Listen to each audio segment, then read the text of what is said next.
Hillary Clinton because of what it would mean for women. Take a listen.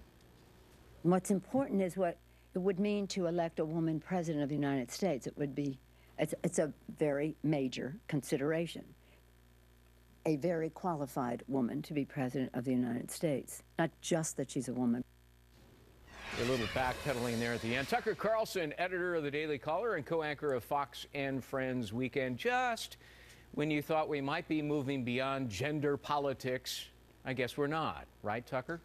Well, good for Leader Pelosi. I guess she's gotten to that stage in life where she's just decided to be totally blunt and honest, and the rest of us are the beneficiaries of it. She's not pretending. This is the rationale for the Hillary Clinton campaign. You don't have to peel the onion very far back to get to gender. There's no other real rationale for it. And it perfectly matches the identity politics of the moment. And by the way, it's a very handy campaign tool. If you're running as the first woman, then you can use your gender as a weapon. Your critics are not just criticizing you, they're criticizing all women, and you're therefore a sexist, much in the same way the Obama staff has accused his critics of being racist ever since the 2008 campaign. So we've seen this before, it's just a different species. So her slogan could be, vote for me, I'm a woman. But you know, according to polling data, most people aren't buying into that. It's not about gender politics. For example, let's put this up on the screen, a Fox News poll.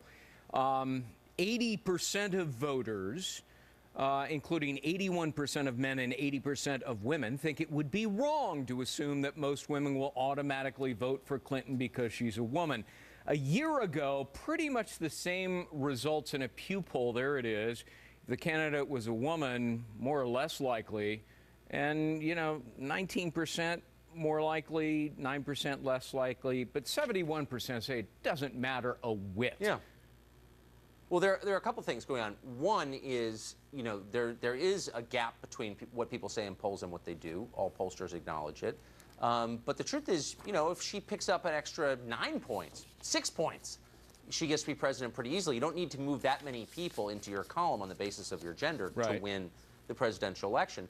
But I would also say this, again, comports with where we are philosophically as a country. All of a sudden, we all kind of acknowledge, I guess, that who you are, how you were born, your immutable characteristics, whether they're, you know, race or gender or sexual preference, are more important than the things that you say and do.